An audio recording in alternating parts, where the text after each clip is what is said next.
Daniel Reed noticed the smell first. Something burning, sharp and wrong. He stopped mid-stride in the corridor, his hand automatically reaching for the radio clipped to his vest. Around him, the usual hum of trading station harmony. 7 continued. Aliens of a dozen species moved past, some glancing at him with the usual mix of caution and dislike. He was used to that look by now. The alarm came 3 seconds later. Not the polite beeping of a drill, but a shrieking wail that made his teeth ache. Red lights flooded the corridor, spinning shadows across the walls. The crowd around him shifted from orderly to chaotic in a heartbeat. A group of insectoid quillers scattered in 6 different directions. 2 tall Valorians, bird-like beings with iridescent feathers, grabbed their shopping parcels and ran toward the nearest shelter signs that Daniel's radio crackled to life. All security personnel, this is command. We have a critical coolant leak in Sector 9. Toxic gas spreading to adjacent areas. Full station evacuation ordered. I repeat, full evacuation. His training kicked in before his brain caught up. Daniel started moving against the flow of panicked civilians, checking doorways, scanning for anyone who might need help. Most species here were faster than humans, better adapted to crisis. They didn't need him. Usually he reached the residential quarter as the crowd thinned. This section should have been empty already. The evacuation protocol was clear, everyone knew the routes. But Daniel had learned during his 2 years on the station that protocols and reality rarely matched perfectly. The nursery door caught his eye because it was still sealed. The little viewing window showed lights on inside, but the entrance remained locked. His stomach dropped. He ran to it, pressed his face against the thick glass. 3 small shapes huddled in the center of the room. Hatchlings, Valorian babies, barely bigger than his 2 fists put together. Their tiny beaks opened and closed in distress, calls he couldn't hear through the reinforced door. Downy gray feathers covered their bodies, not yet the brilliant colors they would develop as adults. Daniel yanked out his radio. Command, this is Reed. I've got 3 juveniles trapped in Nursery 7B. The door's sealed, and I can't override it from here. Static answered him. Then a crackling voice, barely audible. Reed, negative on rescue attempt. Gas levels rising in that sector. Evacuation route Delta is compromised. Get to the nearest shelter now. That's an order. He looked through the window again. The hatchlings had noticed him. They pressed together tighter, their fear obvious even across species lines. To them, he was a predator, a death worlder, something their parents had probably warned them about in whatever way Valorians taught their young. Daniel checked his security override pad. The nursery door had a manual release, but triggering it would set off secondary alarms and potentially trap him inside if the corridor outside became compromised. Protocol said leave them. Protocol said 1 human life wasn't worth risking when the babies might already be doomed anyway, that he thought about the apartment fire in Seattle. 7 years ago, a different life. The building collapse that happened while he was still trying to reach the upper floors. The sounds that still woke him some nights. The faces of the families afterward. His hands moved before he finished the thought. The override code punched in. The manual release engaged. The door hissed open and acrid smoke immediately rolled into the nursery. Daniel lunged inside and slapped the emergency seal. The door crashed shut behind him with a finality that made his heart race. The hatchling screamed. High-pitched, terrified sounds that made something in his chest tighten painfully. They scrambled away from him, climbing over each other to get to the far corner of the room. Their talons scraped against the smooth floor, unable to find purchase. Hey, it's okay, Daniel said, knowing they couldn't understand his words but hoping his tone might help. He stayed low, made himself as small as possible, moved slowly. The air in here was better than the corridor, but he could see yellow mist seeping through the ventilation grates near the ceiling. They had minutes, maybe less. He tried the internal comm panel. Dead. The backup power had failed.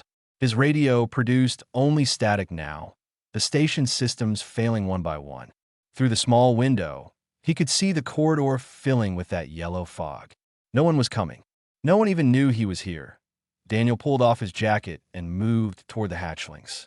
They pressed themselves against the wall, making themselves as small as possible. Their little eyes, far too intelligent for babies, tracked his every movement. One of them opened its beak in a threat display that would have been adorable if the situation wasn't so desperate. The temperature was already dropping. He could see his breath now. The station's climate control was failing along with everything else, and this section was designed for Valorian comfort levels, which meant cool even on a good day. 4 cold-blooded babies without their parents' body mass. This would be fatal long before the gas got them. Daniel sat down slowly, several feet away from the terrified hatchlings. He could try to grab them, but they would fight and hurt themselves in their panic. He needed them to choose him, somehow, to trust him just enough that, he did the only thing he could think of. He started to hum, an old tune his mother used to sing, something about stars and sailing. The hatchlings stopped moving, their heads tilted in that peculiar bird-like way, confused by the soft sound coming from the predator. The cold came faster than Daniel expected. Within 20 minutes, frost began forming on the metal walls of the nursery. His fingers felt stiff, clumsy, but that wasn't what worried him. The 3 hatchlings had stopped moving almost entirely. They huddled together in their corner, their small bodies pressed tight, but their eyes were glazing over. He recognized the signs from his emergency training. Torpor. Their metabolism was shutting down to conserve energy, that if they went fully dormant in these conditions, they wouldn't wake up. Daniel had managed to inch closer over the past few minutes, still humming that same tune. Now, he sat maybe 4 feet from them, close enough to see the tiny frost crystals forming on their downy feathers. His jacket lay between them, offered but rejected. They were too scared to take anything from him. "Come on, little ones," he whispered. "I know I'm scary. I get it, but you'll die if you stay over there." One of them, the smallest, made a sound, barely a chirp, weak and fading. Its siblings pressed closer to it, trying to share warmth they didn't have. Daniel watched their breathing slow further. He was out of time. Daniel pulled off his gloves and outer shirt, leaving just a thin thermal undershirt. The cold bit into his skin immediately, raising goosebumps across his arms. He took a breath, then moved quickly, not aggressive, but purposeful. He scooped up all 3 hatchlings in one smooth motion, pulling them against his chest. They exploded into panic. Tiny talons dug into his skin, drawing blood. Their beaks opened in silent screams. No energy left for sound. They thrashed and writhed, trying to escape the predator that had finally grabbed them. Daniel wrapped his arms around them and held on. Not tight enough to hurt, but firm enough that they couldn't break free and scatter. He pulled his jacket over all of them, creating a dark, enclosed space. Then he started humming again, louder now, right above where their heads pressed against his sternum. "I've got you. I've got you. You're safe." It took 5 minutes for the fight to leave them. They didn't relax. Not really, but their struggling stopped. Daniel could feel their rapid heartbeats against his ribs, frantic little pulses. He stayed perfectly still except for the steady rise and fall of his breathing, that endless humming tune. Then he felt it. One of the hatchlings shifted slightly, burrowing closer to his skin, not fleeing, seeking. The warmth of his body, still running at a solid 98.6 degrees despite the freezing room, was impossible for them to resist. The other 2 followed within minutes. They crawled upward inside the jacket, found the space between his undershirt and skin, and pressed themselves there. Their feathers were so soft it almost tickled. Their tiny bodies fit perfectly in the hollow below his collarbones. 3 small lives tucked against his chest. Daniel carefully pulled his outer shirt back on over the jacket, creating layers of insulation. He could feel them settling, their heartbeats beginning to slow to something more normal. The panicked panting steadied. One of them made a small chirping sound, muffled against his skin. "There we go," he breathed. "That's better, isn't it?" The temperature kept dropping. Daniel's own body started shivering, an automatic response he couldn't control. But every time he shivered, the hatchlings stirred restlessly, disturbed. He forced himself to breathe slowly, deeply, keeping his core temperature up while minimizing movement. His rescue training had covered hypothermia, but it had never covered keeping yourself warm enough to heat 3 alien babies while slowly freezing that he could do the math in his head. His body heat was finite. The room would keep getting colder. Eventually, his metabolism would start shutting down too. But humans were death worlders. They could survive conditions that would kill most species in this station. If he rationed his warmth carefully, kept the hatchlings alive, maybe rescue would come before his own body gave out. The yellow gas had stopped seeping through the vents an hour ago. The immediate danger had passed, but the station's systems were still down. How long before someone organized search parties? How long before they checked the nursery? Would they even think to look, or would they assume everyone had evacuated successfully? Daniel's radio had died completely. No way to signal, no way to call for help. Just him and 3 tiny aliens who still trembled against his chest every time he moved that he talked to them. Softly, continuously, filling the dark silence. He told them about Earth, about oceans they would never understand and forests that would seem alien to their bird-like minds. He told them about his mother, about learning to sing, about the reason he came to the stars in the first place. Running from ghosts, from failure. I couldn't save them, he whispered into the darkness. The people in that building. I tried so hard, but I was too slow, too weak. And I've thought about that every single day since. When the hatchlings shifted, pressing closer. Not understanding the words, but perhaps feeling the pain in them. But I can save you 3. I can do that much. I promise. His eyes grew heavy. The cold was making him drowsy, dangerous for someone facing hypothermia. He forced them open, focused on staying awake. If he fell asleep, he might roll over, might crush them, might never wake up. But as the hours crawled past and exhaustion pulled at him like a physical weight, Daniel found his mind drifting. The hatchlings had stopped shivering. Their breathing was deep and steady, peaceful. They trusted him now, completely, instinctively. 3 small lives depending on his promise, his eyes closed. Just for a moment, he told himself, just to rest them. The last thing Daniel felt before darkness took him was the gentle rise and fall of 3 tiny heartbeats against his own. Lissa couldn't breathe properly. The evacuation shelter pressed in around her, packed with too many bodies of too many species, but all she could feel was the crushing absence of her hatchlings. Beside her, Harik kept making clicking sounds deep in his throat, a Valorian stress response he couldn't control. They'll be found, someone said behind them. Well-meaning words that meant nothing. The emergency had been contained 2 hours ago. The coolant leak sealed, the gas dispersed, the danger passed. But the nursery attendant had never made it to shelter. No one knew if the hatchlings had been evacuated with another group or if they were still in there. Still in that section where the gas had been thickest. It was a human, Harik said suddenly, his voice harsh. The security feed before it went dark. A human breached the nursery door. Lissa felt ice form in her chest. She had seen Daniel read on his patrols, kept her distance like every reasonable parent did. Humans were death worlders. Strong, aggressive, evolved from hunters. You didn't let them near your children. We don't know what happened, she managed to say. Don't we? Harik's crest flared. Everyone knows what they're capable of. Station Administrator Kell's voice crackled over the shelter speakers. Attention all residents. Search and rescue teams are now entering the affected areas. Please remain calm while we account for all personnel. The waiting was torture. Lissa pressed against the shelter wall, her claws scraping the metal. Around her, other Valorians murmured comfort to each other, but their eyes said what their voices wouldn't. 3 hatchlings, alone with a human. There was only one way that story ended. 45 minutes later, Kell's voice returned. Rescue teams have reached the residential sector. We are conducting room-by-room searches. Harik grabbed Lissa's wing. I can't wait here. I can't. They pushed through the crowd, ignoring the protests. The shelter doors were still sealed, but Kell met them there, his compound eyes reflecting the red emergency lights. Please, Lissa said. Our hatchlings. Something in Kell's posture made her stomach drop. The team has reached the nursery. They're cutting through the door now. I think you should come with me.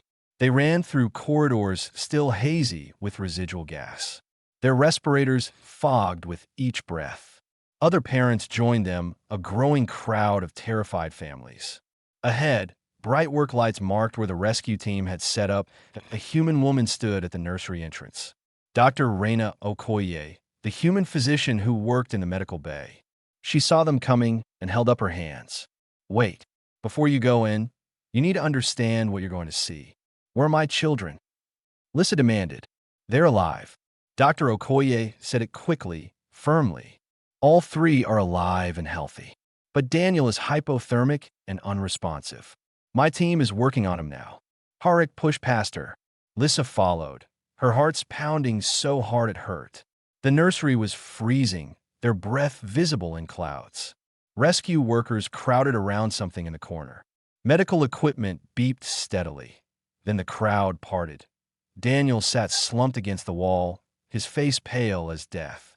Two medics worked on him, wrapping heated blankets, checking vital signs. But that wasn't what made Lissa stop breathing. Three small gray heads poked out from inside Daniel's shirt. Pip, Trill, and Whisper, she knew them instantly. Knew their exact patterns, the tiny variations in their downy feathers. They blinked sleepily at the bright lights, making confused, chirping sounds. They were warm. Alert. Alive. We can't move them yet, one of the medics said. They're too comfortable, and disturbing them might worsen his condition. His body temperature is dangerously low. We think he's been keeping them warm for hours. Lissa moved forward slowly, her mind unable to process what she was seeing. Daniel's eyes flickered open as she approached. His lips moved, barely a whisper. Are they okay? Please, tell me they're okay. The smallest hatchling, Whisper, chirped happily at the sound of his voice. She nuzzled against his chest, completely content. They're perfect, Lissa heard herself say. You saved them. Daniel's eyes closed again. The medics started carefully extracting the hatchlings, moving them to a heated carrier. Each one protested, chirping and reaching back toward Daniel with their tiny talons. They didn't want to leave him. Harik stood frozen, staring. Other Valorians crowded the doorway, watching in silence. This wasn't possible. This wasn't how the story was supposed to go. Humans were dangerous. Humans were aggressive. Humans didn't sacrifice themselves for alien children. Dr. Okoye worked efficiently, directing her team. Get him to medical now. We need to raise his core temperature slowly. And someone figure out how to explain this to the rest of the station. They lifted Daniel onto a stretcher. As they carried him past, Lissa reached out without thinking, touched his cold hand. His fingers twitched slightly. Thank you, she whispered. Thank you for my babies. The crowd in the corridor parted as they brought Daniel out. Word had spread fast. Dozens of aliens lined the walls, watching the unconscious human pass. Some looked confused. Some looked guilty. All of them looked shaken. The hatchlings chirped constantly, their sounds echoing down the corridor. They had been separated from their new protector, and they wanted everyone to know they were unhappy about it. Station Administrator Kell stood at the medical bay entrance. He watched as they rushed Daniel inside, then turned to face the growing crowd. I think, he said slowly, we need to have a station-wide conversation about humans. Harik finally moved, his legs carrying him to where Lissa held their hatchlings. He touched each one gently, checking them over with shaking hands. All three were perfect, unharmed, trusting. He could have left them, Harik said quietly. He could have saved himself. Lissa looked at the medical bay doors, where humans and aliens worked together to save the man who had proven every prejudice wrong. But he didn't, she said. Daniel woke to the sterile smell of the medical bay and an overwhelming sense that something was wrong. He tried to sit up and immediately regretted it. Every muscle in his body screamed protest. Easy. Dr. Okoye appeared beside his bed, gently pushing him back down. You've been out for 18 hours. Your body temperature dropped to dangerous levels. You're lucky to be alive. Memory flooded back. The nursery. The cold. The hatchlings pressed against his chest. The babies, he croaked. Did they make it? Raina smiled. All three are perfectly healthy. Better than healthy, actually. You kept them at optimal temperature the entire time. Though I have to say, that's possibly the most inefficient heating system I've ever seen. Relief washed through him so strongly that his eyes burned. Good. That's good. What you did was incredibly stupid, Raina continued, but her voice was soft. Also incredibly brave. The entire station is talking about it. Daniel closed his eyes. I don't want them to talk about it. I just want to go back to work. That's going to be difficult. You're kind of famous now. Over the next 2 days, Daniel discovered she wasn't joking. His hospital room had a viewing window, and there was almost always someone standing there. Aliens he had never met, staring at him like he was a museum exhibit. Some nodded respectfully. Others just watched with unreadable expressions. The hatchlings were the worst part, or the best part. Daniel couldn't decide. They were brought to visit him every few hours because apparently they wouldn't stop crying otherwise. The moment they heard his voice, they would calm down, chirping happily. Lissa seemed bewildered by this. Harik looked like he was trying to solve an impossible equation. They shouldn't be this bonded to you, Lissa said on the third day, watching her babies climb over Daniel's bed covers. Valorian hatchlings imprint on their flock, not on strangers. Certainly not on other species. Daniel carefully moved his hand so Whisper could perch on his finger. Her tiny talons gripped gently, and she made a contented, trilling sound. Maybe they just remember being warm, he suggested. No, Harik spoke from the doorway, his crest slightly raised. Dr. Okoye explained it to us. Human biochemistry. When you protect something, care for something, your body releases chemicals. Bonding hormones. The hatchlings would have sensed that you chose to protect them. Daniel didn't know what to say to that. I owe you an apology, Harik continued, moving into the room. I thought the worst of you. When I heard a human had breached the nursery, I assumed you had taken them. To hurt them. I was wrong. You weren't wrong to be cautious, Daniel said quietly. Humans can be dangerous. You were just protecting your family by assuming you would harm them instead of die for them. Harik's voice carried an edge of shame. The station administrator wants to hold a forum to discuss human integration. There are many who think this changes things. Daniel felt his stomach drop. I don't want to be part of some political thing. I just did what anyone would do. That's where you're wrong, Lissa said softly. Most species wouldn't. We care for our own young, fiercely. But another species' children? There's no evolutionary reason to risk your life for them. It's not logical. It wasn't about logic. We know. That's what makes it significant. They left shortly after, taking the reluctant hatchlings with them. Daniel lay in his hospital bed, staring at the ceiling. He hadn't asked to be a symbol, hadn't asked to be the example that proved humans weren't monsters. He just wanted to be left alone. But over the following days, he noticed changes. Small ones at first. A Quiller shopkeeper who used to track him with suspicious eyes now nodded in greeting.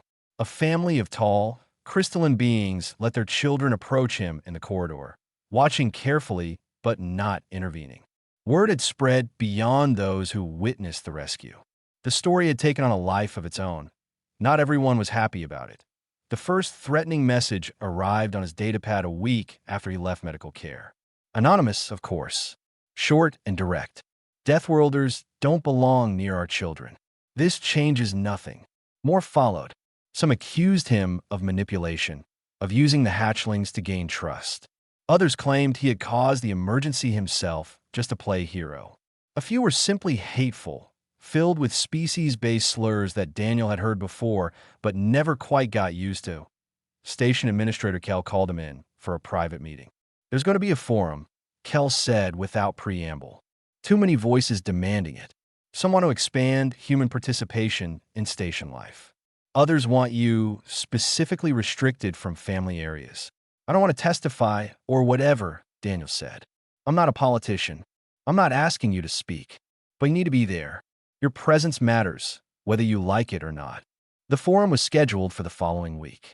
Daniel tried to continue his normal routines, but normal had shifted. Families sought him out now, asking about Earth, about humans, about his experience. He answered as best he could, uncomfortable with the attention. The hatchlings visited daily. They were growing, developing the first hints of color in their feathers. Pip showed green undertones, Trill had blue, and Whisper was developing purple highlights. They recognized Daniel from across a room now, would call out in excitement when they saw him. Lissa and Harik started staying longer during visits, sharing meals, talking about their lives, their culture. Daniel found himself learning Valorian customs, understanding their flock-based society. In return, he told them about Earth, about human families, about the strange way humans could bond with anything that needed protecting. It's not just babies, he explained. Humans adopt animals. Plants, even robots, if they interact with them long enough. We have this weird need to nurture things. That's a dangerous trait, Harik observed. Maybe, Daniel agreed. But it's also what makes us human. The main forum chamber was designed to accommodate all species equally, which meant it was uncomfortable for everyone. Daniel stood at the back, trying to make himself invisible. It didn't work. Eyes from a dozen different species tracked him as he entered. The chamber filled quickly. Station Administrator Kel took his position at the center podium, his insectoid features betraying no emotion. To his left sat a group of aliens Daniel didn't recognize, their postures rigid and hostile. To his right, Dr. Okoye and several others who had spoken in support of increased human integration. This forum, Kel began, has been called to address the question of human participation in station life, particularly regarding proximity to families and children. Recent events have brought this matter to urgent attention. A tall being from the left group stood immediately. Daniel recognized the species, Korthan, known for their rigid adherence to tradition and hierarchy. Recent events have proven nothing, the Korthan said, his translator rendering his clicks into flat words. One human acted against type. This does not change the fundamental nature of Deathworlders. They remain dangerous, unpredictable, and unsuitable for childcare or family proximity. Murmurs rippled through the crowd. Daniel felt his face heat. Another alien stood. This one a Valorian Daniel didn't know. My flock agrees. Humans have only been on this station for 3 years. 3 years is nothing against millennia of evolution that made them apex predators. We cannot risk our young based on one anomalous incident. It wasn't anomalous. Dr. Okoye stood, her voice carrying clearly. Daniel Reed's actions were completely consistent with human psychology. Humans evolved to protect helpless young, even beyond their own species. It's documented behavior going back thousands of years. They domesticated animals, raised orphans from other tribes, created social structures specifically to care for vulnerable members of their communities. They also created weapons that could destroy their own planet, the Korthan shot back. They have a history of warfare, of violence, of conquest. Every species in this room has that history, Dr. Okoye replied. The Korthan Empire conquered 40 systems before joining the galactic community. The Valorians had clan wars that lasted centuries. Violence isn't unique to humans, but our capacity for compassion might be unique in its scope. The debate continued, voices rising. Daniel wanted to leave, to escape the scrutiny. But then he saw Lissa and Harik enter with their 3 hatchlings. The babies chirped excitedly, scanning the crowd. When they spotted Daniel, all 3 started calling to him, their voices cutting through the argument. The chamber fell silent. Lissa moved to the speaker's position, carrying Whisper, while Pip and Trill rode on Harik's shoulders. Every eye in the room watched them. I didn't want to speak today, Lissa said quietly. I'm not comfortable with crowds, but I need to say something. She looked directly at the Korthan representative. You say humans are dangerous. You're right. Daniel Reed is one of the strongest beings on this station. His physical capabilities exceed most species here. He could have hurt my hatchlings easily. The hostile group nodded, vindicated, but he didn't. Lissa continued. He nearly died, keeping them alive. And when they found him hypothermic and barely conscious, his first words were asking if my babies were okay. Not himself. Them. Harik stepped forward, his crest fully displayed. I hated humans before this. I believed every story about Deathworlder aggression. When I heard a human had breached the nursery, I was certain my children were dead or worse. His voice cracked slightly.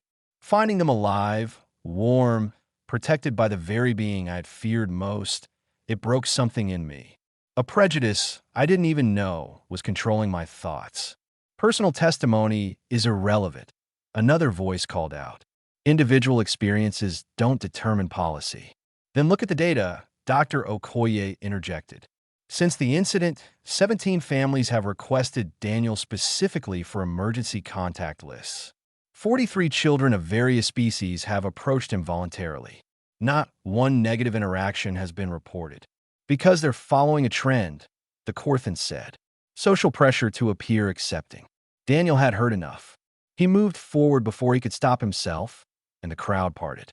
He reached the speaker's area, feeling exposed under the lights. I didn't ask to be here, he said. I didn't ask to be your example or your controversy. I saw children who needed help, and I helped them. That's it. That's precisely the problem, the Corthan replied.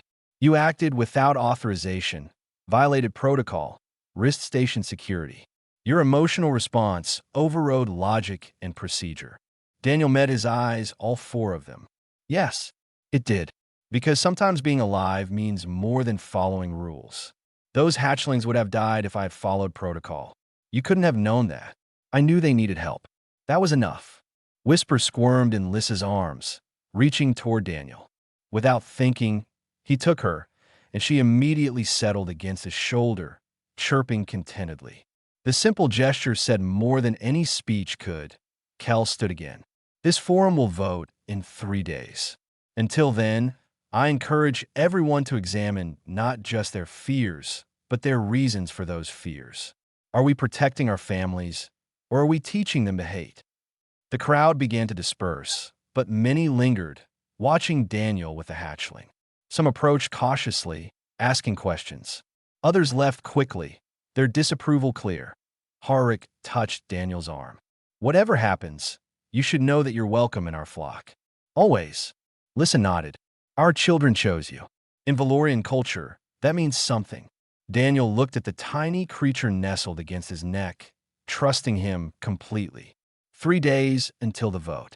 3 days to decide if one human's actions could change decades of fear. He just hoped it would be enough. The 3 days before the vote felt like 3 years. Daniel went about his duties, but everything was different now. Children waved at him in corridors. Parents nodded in greeting. But he also noticed the cold stares, the way some families hurried past, the anonymous messages that kept appearing on his datapad. The morning of the vote, Daniel stood in his quarters, staring at his reflection. He looked tired. The past weeks had worn him down in ways the cold nursery hadn't. He wasn't built for politics, for being a symbol. He was just a security guard who had made a choice at a soft chime at his door. Lissa stood outside with all 3 hatchlings. They were noticeably bigger now, their colors becoming more vibrant each day. They wanted to see you before the vote, she said. They get restless when you're not around. Daniel let them in. The hatchlings immediately scattered across his quarters, exploring with the fearless curiosity of young things who felt safe. Pip discovered Daniel's collection of Earth photos and chirped at them excitedly. Trill found his boots and tried to nest in one. Whisper climbed directly up his leg and settled on his shoulder, her favorite spot. How are you feeling? Lissa asked. Honestly, I want this to be over. Whatever they decide, I just want to know. Harik and I will speak today. Really speak. We've been talking to other families, gathering support. You have more allies than you think. Daniel watched Pip try to climb a shelf, his tiny talons slipping. He caught the hatchling before he fell, and Pip trilled happily, completely unaware of any danger. They trust so easily, Daniel said. Doesn't that scare you? What if I'd been the monster everyone thought I was? But you weren't. That's the point. Lissa gathered her children carefully. Trust has to start somewhere. They started it. Now, we continue it. The forum chamber was even more packed than before. Daniel spotted aliens he had never seen on the station, visitors who had come specifically for this vote. The tension in the air was thick enough to cut. Station Administrator Kell called the session to order. We will hear final testimonies, then vote on the measure to expand human participation in station life and remove current proximity restrictions around family areas. The Corthan representative spoke first, reiterating his position. Humans were too dangerous, too unpredictable. One positive incident didn't erase evolutionary reality. Several others echoed his concerns, their arguments logical and measured. Then Harik took the podium. I was wrong, he said simply. I taught my hatchlings to fear humans. I told them stories about Death Worlders, about violence and aggression. I believed I was protecting them. He paused, his crest rising. But when they were dying in that nursery, it wasn't their own kind who saved them. It wasn't the species I had told them to trust. It was the one I had told them to fear. Lissa joined him, her voice steady. Valorian wisdom says that actions reveal character. Daniel Reed's actions revealed someone who values life above his own safety. Someone who saw children in danger and responded with protection, not harm. If we cannot acknowledge that, then what are we teaching our own children? More testimonies followed. A Quiller engineer whose child had been trapped in another section during the evacuation, rescued by Daniel's quick thinking. A family of crystalline beings whose youngest had been injured, and Daniel had stayed with them until medical help arrived. Story after story of small kindnesses, quiet acts that no one had publicized. Dr. Okoye presented data. Crime statistics showing human involvement in incidents was below the station average. Psychological profiles demonstrating human capacity for empathy and cooperation. Medical records proving that Daniel's hypothermia had been life-threatening, that he had truly risked everything. The opposition presented their rebuttals, but their arguments felt thinner now, less certain. Finally, Kell called for the vote. All in favor of expanding human participation and removing current restrictions. The chamber lit up with voting indicators. Green for yes, red for no. Daniel watched the board fill with colors, his heart pounding. The green outnumbered the red. Not overwhelmingly, but clearly. The measure passes, Kell announced. Effective immediately, humans are granted full participation in all station activities. Restrictions are lifted. The chamber erupted. Some cheered, some protested, most simply talked among themselves. Daniel felt numb. He had won, but didn't feel like victory. It felt like he could finally breathe after weeks of holding his breath. People surrounded him, some congratulating, some asking questions. Daniel answered automatically, his mind elsewhere. Then the crowd parted, and Lissa and Harik approached with the hatchlings. We discussed it, Harik said, and we want to offer you something. In Valorian culture, when someone saves a flock member's life, they become part of the flock. Honorari, but permanent. Lissa held out a small braided band, made from what looked like woven feathers. This is a flock marker. It means your family. It means our children are your children, and you are under our protection as we are under yours. Daniel took the band with shaking hands. I don't know what to say. Say you'll visit, Lissa said gently. Say you'll let them continue to know you. They chose you, Daniel. Let's choose you too. 3 months later, Daniel walked his patrol route through the residential sector. A group of children played in the corridor, multiple species mixed together. When they saw him, several ran up, chattering about their day. Their parents watched from nearby, relaxed and smiling. Pip, Trill, and Whisper had their own quarters now in Lissa and Harrick's family unit, but they spent most evenings in Daniel's rooms. A nest he had built sat in the corner, modified from human bedding and Valorian design. Photos covered his walls, documenting their growth. Daniel's radio crackled. Reed, we have a situation in Sector 4. Family with younglings needs assistance. On my way, Daniel responded. Already moving, he passed a mirror in the corridor, catching his reflection. The flock marker was braided into his hair now, a permanent reminder. He wasn't just security anymore. He was family. He was trusted that he was home.